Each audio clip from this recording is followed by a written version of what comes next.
If you're seeing this right now, you need to understand something. God is about to move in your life in a way that's going to shock you. Not a small shift, not a minor improvement. I'm talking about the kind of breakthrough that makes you look back at everything you endured and finally say, now I get it.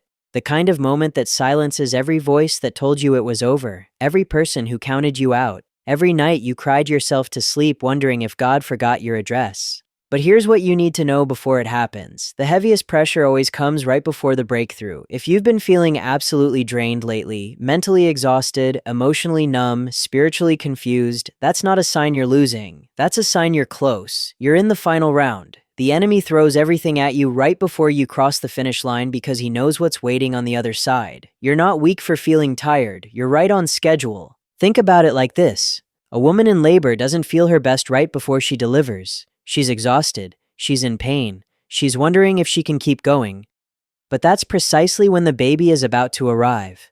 The discomfort isn't a sign of failure, it's a sign of progress. You're about to give birth to something you've been carrying for years. Scripture tells us that God gives strength to the weary and increases the power of the weak. That means if you've been running on empty, if you feel like you can't take one more hit, God isn't disappointed in you. He's preparing to pour into you. He's not looking for the people who have it all together. He's looking for the surrendered, the ones who stop pretending and just say, God, I need you. This is not the time to quit.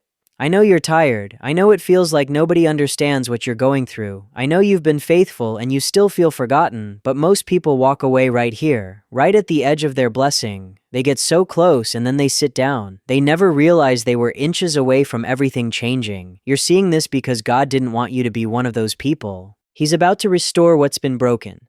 Your mind, your energy, your hope. But restoration doesn't happen in comfort. It happens in trust. And while you're waiting for your breakthrough, you have a job to do. You have to stay ready. You have to prepare like it's already on the way. You can't pray for rain and refuse to carry an umbrella. You can't ask God to bless you and then keep surrounding yourself with people and environments that drain you. You have to make space in your heart, in your schedule, in your mindset. Cut off the distractions. Be honest with God when your faith is shaky. Do the boring work of believing, praying when you don't feel anything, reading when it's not exciting, staying focused when everything around you is screaming for your attention. This isn't punishment. This is positioning. God is stretching you not to break you, but to build you into someone who can carry what's coming. The bigger the promise, the heavier the preparation. Your capacity is being expanded right now. It doesn't feel good, but it's necessary. Galatians reminds us not to grow weary in doing good, because at the proper time, we will reap a harvest if we don't give up. If we don't give up. That's the key phrase. The only real threat to your future is you quitting before it arrives. The enemy doesn't even have to destroy you if he can convince you to just sit down and stop moving. So don't park yourself in self-pity. Don't set up camp in guilt or shame. You've come too far. You've survived too much. You've cried too many tears. You've endured what other people said would destroy you. This is your confirmation that heaven is moving. Doors are cracking open. Angels have been dispatched. God has heard every whisper you prayed in the dark. The weight you've been carrying wasn't wasted. It's being woven into your testimony. But before the breakthrough arrives, you have a job. Protect your perspective. The enemy will try to mess with your vision right before everything shifts. He'll make you focus on what's not working so you forget what actually is. He'll make you obsess over the timeline so you start thinking God changed his mind. But he hasn't. God is not slow. He's strategic. He's been preparing the blessing just as much as he's been preparing you. Because a blessing that arrives before you're ready to carry it isn't a blessing. It's a burden. It's a setup for destruction. So don't curse the process. Embrace it. Keep showing up. Keep being faithful in the quiet. Keep serving. Keep sowing. Keep resting. Sometimes the most spiritual thing you can do is rest. That's faith too. If you feel like you've been walking through a valley, remember what the psalm actually says. It doesn't say if you walk through the valley. It says though you walk through it. It's a walkthrough, not a permanent address. You're passing through, and on the other side, there's overflow, there's presence, there's glory. God is about to show off in your life, but he wants your heart before he gives you the house. He wants your trust before he gives you the title. He wants your obedience before he opens the opportunity. That's the exchange. And if you give him that, you won't just be blessed. You'll be transformed. Your tiredness isn't defeat, it's expansion.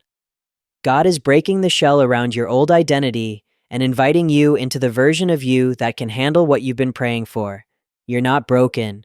You're becoming. And what's coming next is going to require something from you that most people aren't willing to give. Surrender.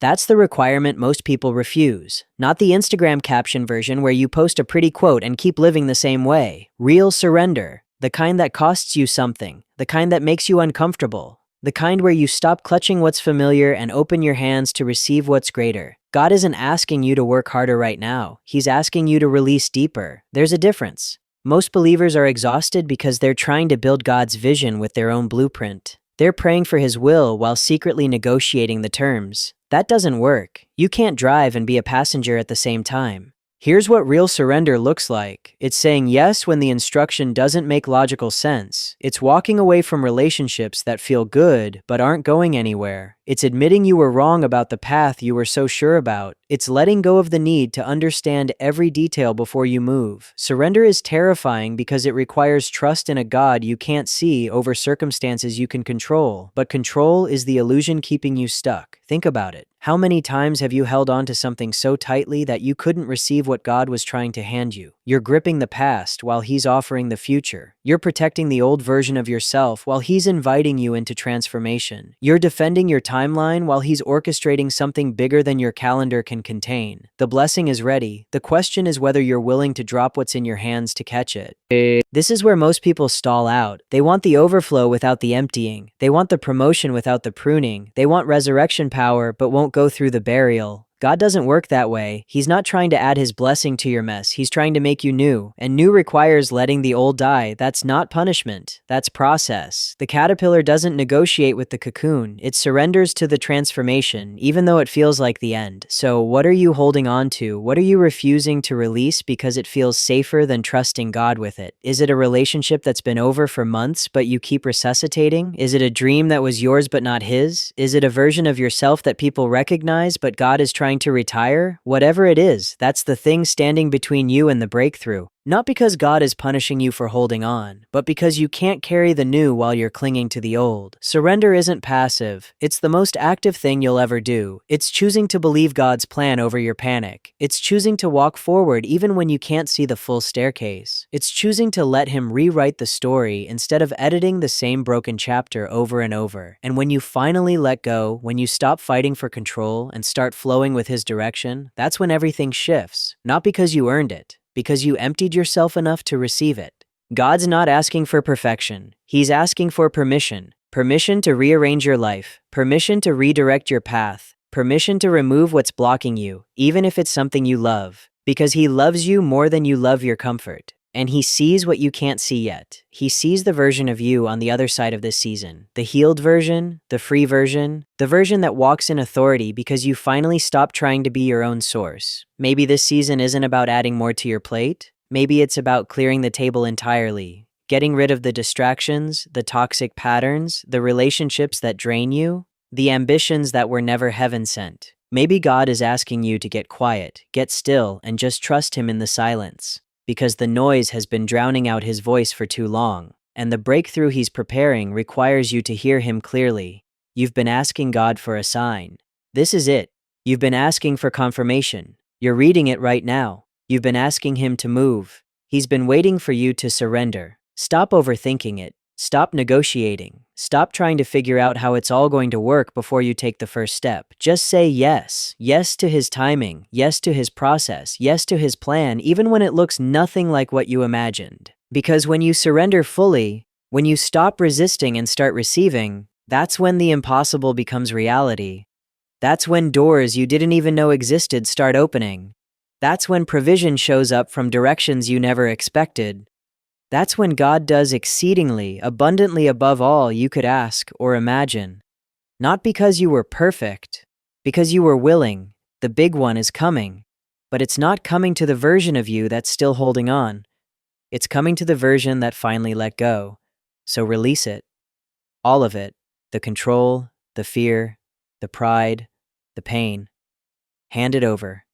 Not because you're giving up, because you're making room, and what God is about to do in that space is going to redefine everything you thought was possible. This is your moment. Don't miss it trying to protect what you were never meant to carry. So right now, today, in this moment, you have a choice. You can keep wrestling with God over the steering wheel, or you can slide over and let Him drive. You can keep trying to micromanage your miracle, or you can trust that the one who spoke galaxies into existence knows exactly what He's doing with your life. The breakthrough isn't delayed because God forgot about you. It's being timed perfectly because He knows exactly when you'll be ready to steward it. Everything you've walked through, every tear you've cried, every prayer you whispered in the dark, it's all been preparation. God hasn't wasted a single second of your story. He's been building something in you that can't be shaken. And now, right now, He's about to unveil it. But He needs you to stop gripping what's behind you and reach for what's in front of you. This is your moment to decide. Are you going to trust Him with the outcome? Are you going to surrender the timeline, the method, the details? Are you going to let Him be God while you just be obedient? Because the second you do, everything changes. The second you release your way and embrace His way, heaven moves. Chains break, doors fly open. What looked impossible becomes your testimony. God's about to do His big one, not because you're perfect, because you're willing. Now the only question left is this: will you let Him?